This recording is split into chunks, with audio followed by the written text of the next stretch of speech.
all. Today's video is brought to you by the gale force winds we're currently experiencing in good old WA. I decided to film later today because I want to hopefully not hear the train, but now that I said that, the train is probably going to come through.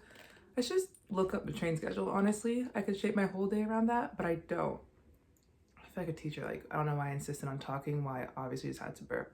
But I did it, so we can move forward. I want to talk about today this pandemic. I wasn't going to do it, but I'm just sat very still for 30 seconds and decided I will be doing it. Because I'm 23. I just turned 23 in November.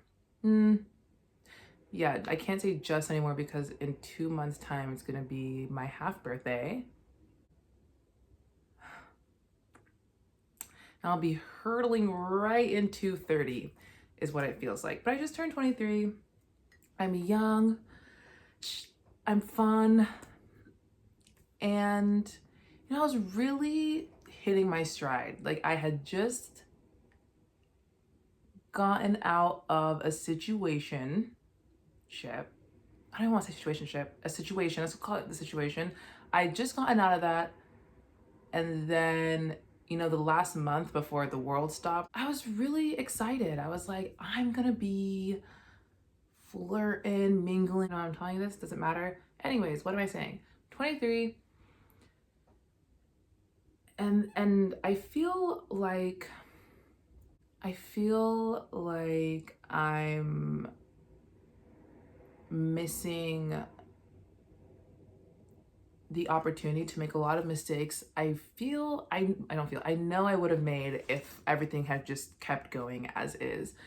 On the other hand, I really enjoyed my time during the pandemic.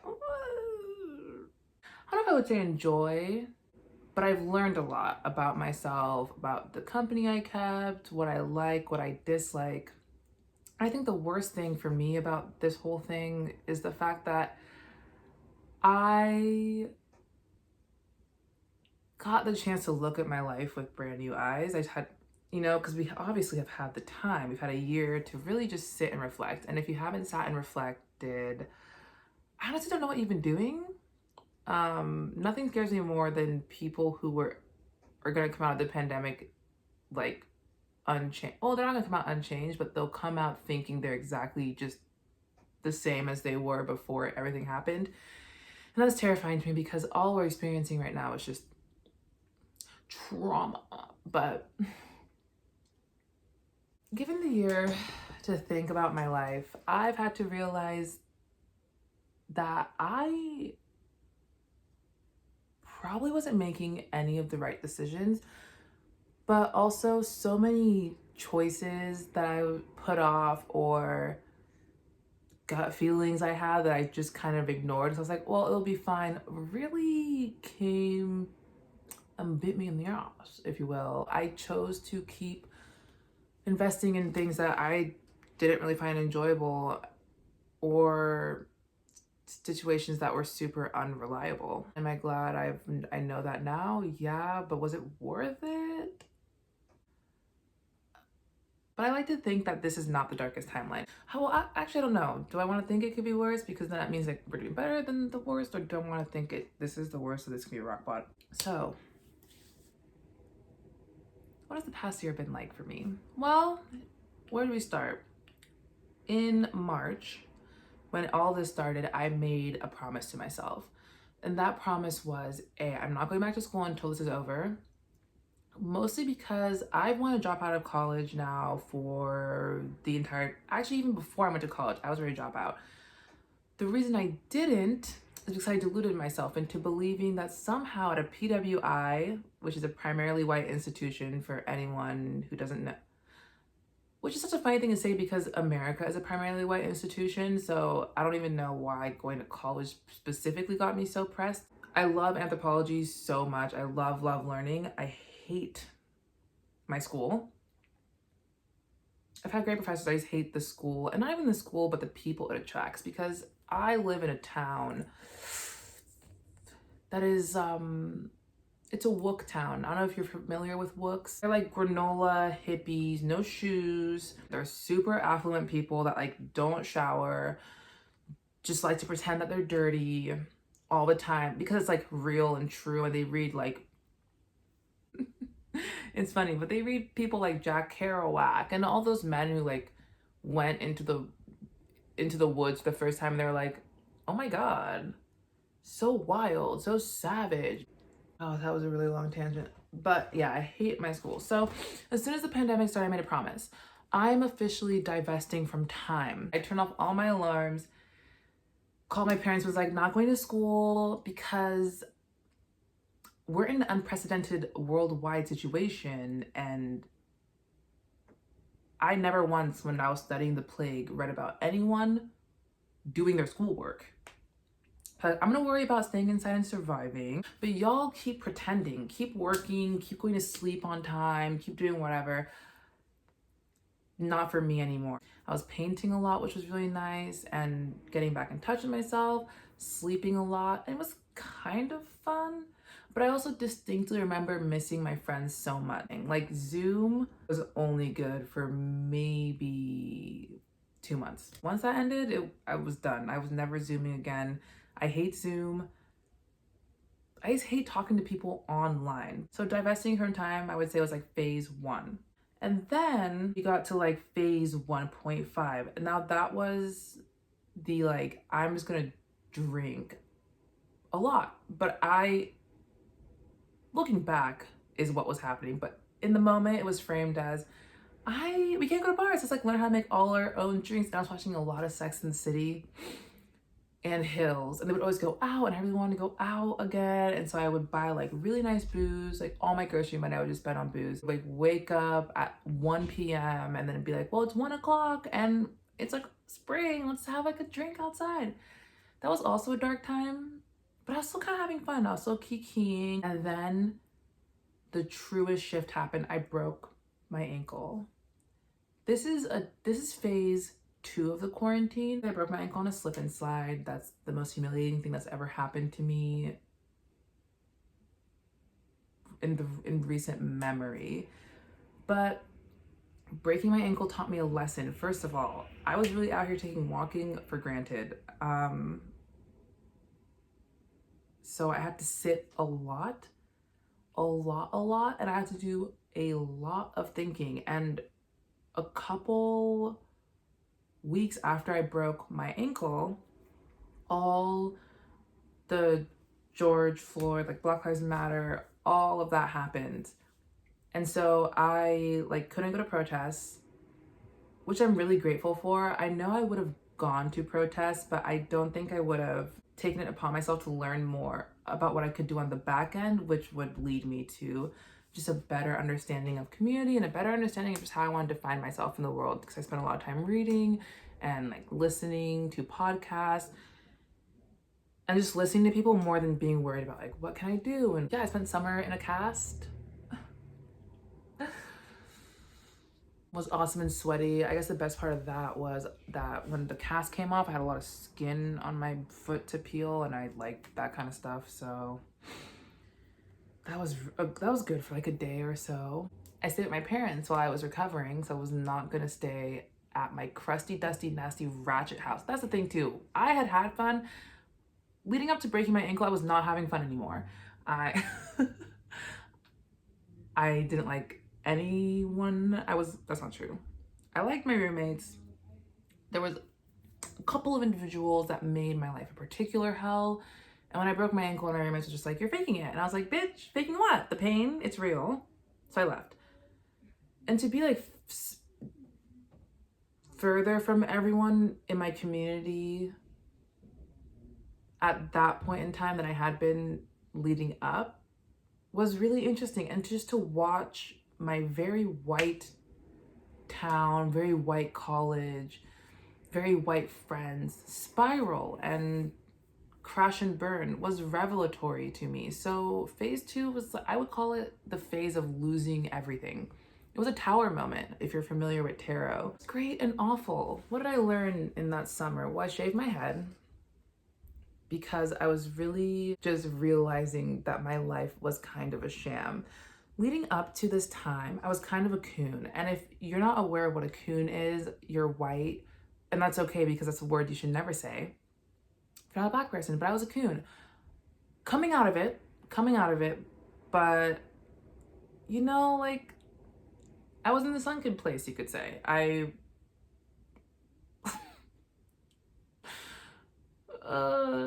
I'm thinking back now to the fact that I used to roll up like with 9 white people and it would just be me.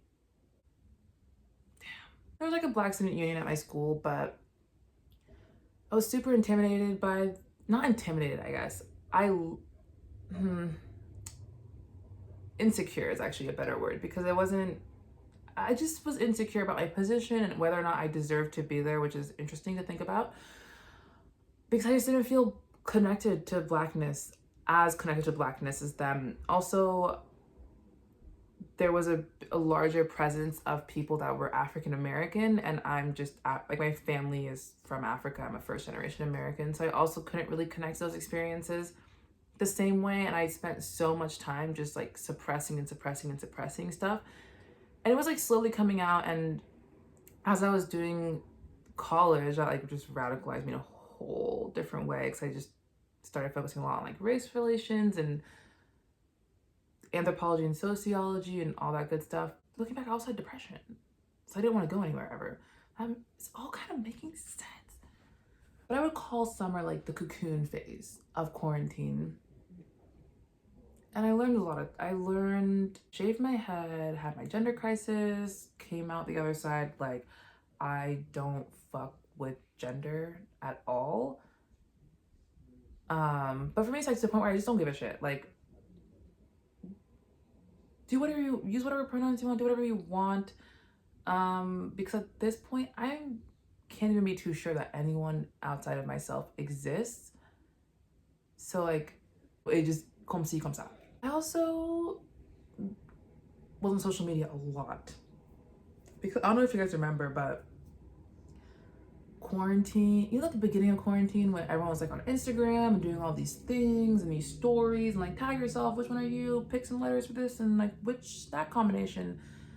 I was doing that a lot. And then I was also like educating my fellow peers from home about racism and like why they were all racist and all of that. So that was a really nice thing too, to just finally feel that I could step into my power as a person and just speak for myself and not at all really worry what everyone was thinking. There was definitely a curve. I feel like I went from never really talking about race except for joking about it to like really just talking about race, like honestly and openly, which was not favored by many people at all, which is okay.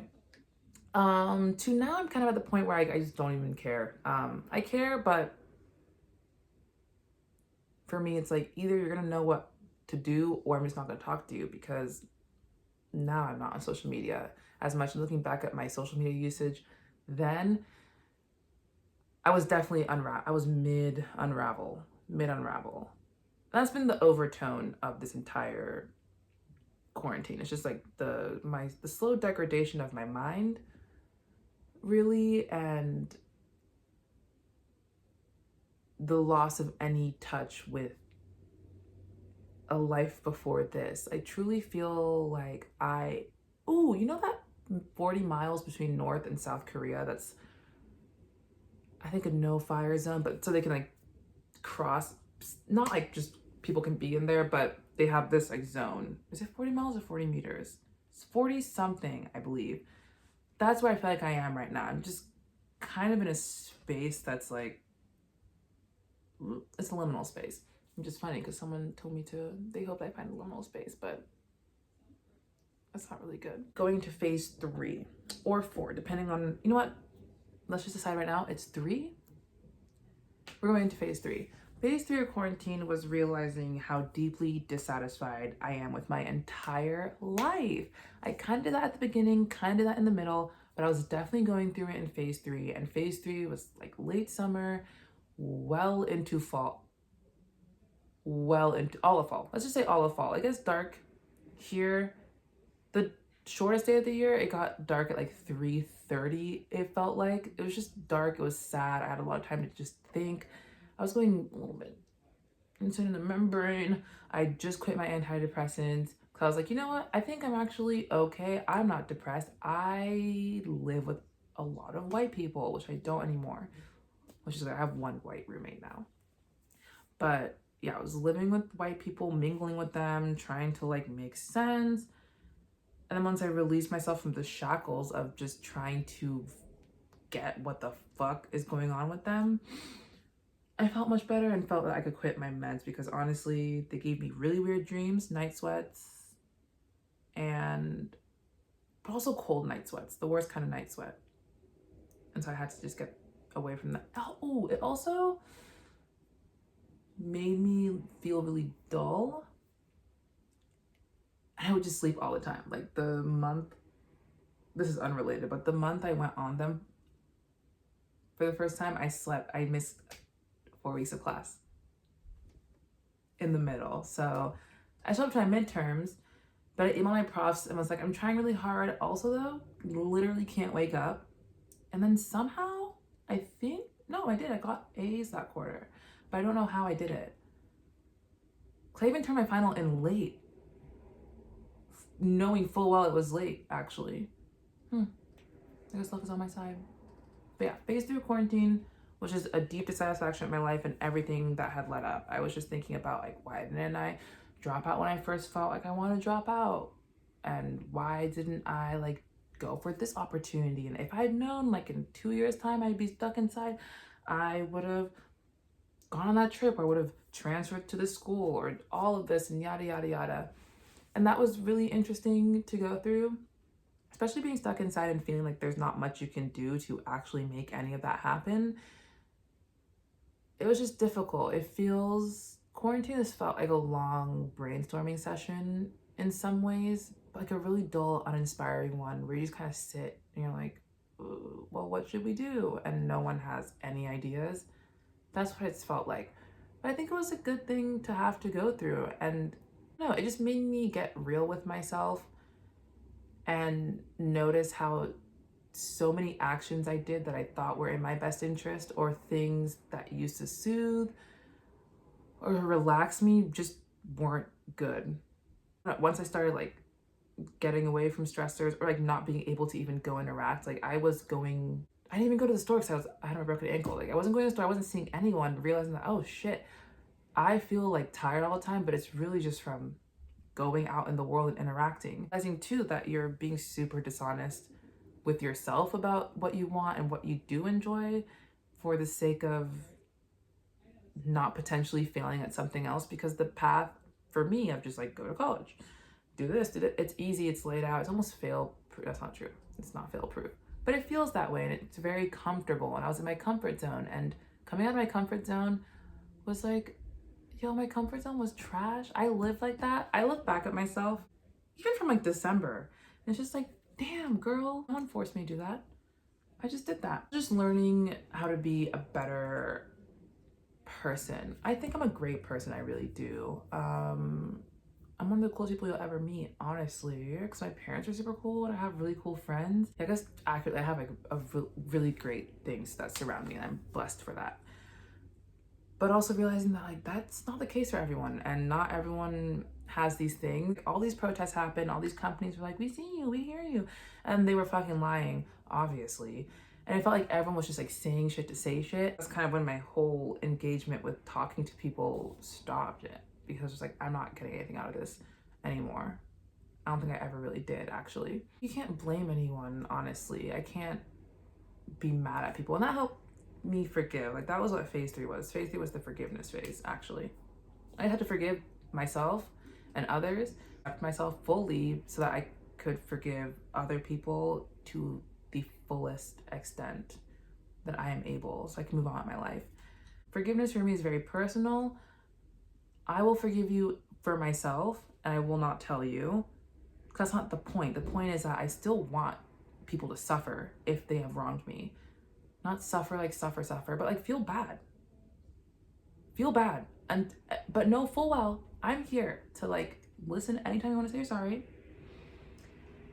And until then, you will never know whether or not I've moved on. So yeah, phase 3 was the forgiveness phase. And that brings us to phase 4, which is now. And I started my YouTube channel and started making like more content and creating more things and envisioning a better life for myself, and actually just being able to envision a life for myself with details. That's something too I've noticed. I had no clue what I liked. I didn't even know who I was. I didn't know if I existed for a long time. I think that's something that people don't talk about. It's also like, this is specifically a first gen struggle. When you're around white people, they don't know how to see you, which isn't necessarily a bad thing. I think that it makes sense. We would learn to acknowledge, appreciate, and interact with people in a way that is culturally defined and makes sense to us. The problem is when the culture is trash, no matter how much people think they're good, unless they've actually confronted the demon that is white supremacy within their heart, they're never gonna see you. They're never gonna interact with you in a positive way. Not positive, I guess, those never interact with you fully as a person. And so I had a lot of friends that were wonderful, but just because they didn't go through the experiences I went through and couldn't relate to any of those things, I felt invisible. Like I really kept myself hostage. I was in the sunken place, guys. I was really just in the sunken place. It was really dark. It's very scary in there. It's very scary in there. And I feel like the one way to guarantee you'll end up in the sunken place, especially as a person of color that likes white men and white men at all, is just engage with them. Engage with them. Because it's confusing, it's dark. I might make a video about that. Maybe I'll make a video about the sunken place, because that's something I know a lot about and can speak on quite a bit. But yeah, I was sunken. And it wasn't until I got a Black therapist. I had a white therapist and they were non-binary from the South. And I think for some reason that they thought they could relate to my struggles that way. But the thing is, yes and no, you're still a white person. They were still a white person. And so it actually did not hit the way they thought they would hit when they would say things like, I 100% understand, because like, no, you don't. You don't. And I don't need you to tell me you do, because it's also really dangerous in a therapy setting, because a therapist is someone that has power and someone that when you go talk to them, you assume they know more about how your mind works than you do. And so if a white person is explaining your experiences to you wrong, but with certainty, and you're like, I want to get better, and you already are in a place where you're not too sure you have correct judgment 100%, because you're like, well, I'm mentally ill, you're gonna get yourself fucked up and confused. Like, I did get help with some things, but I also just felt worse all the time. I felt worse after every single session, and then I ghosted. I don't like that I did, but I did, because that's just how I am. I ghost. Not people, but like everything, actually. As soon as I can't do it anymore, I leave. But that's also something I worked on during the quarantine, was confrontation, because I was doing some pussy shit. And not even just pussy shit, like very much like corporate America stuff. Like where you're like passive aggressive, like, oh, blah, blah, blah. Dumb. That's a quarantine lesson. Like once you get out of everything, just stay to yourself, realizing how much of the world is a sham. Not even a sham, but just doesn't work for most people at all. And it's not like a Matrix thing. I mean, like, if you want to call it a Matrix thing, call it a Matrix thing. But it really is just the fact that the culture we live in is toxic, and we should do something to change that. Didn't film an outro, so here it is. Didn't film an outro, so here it is.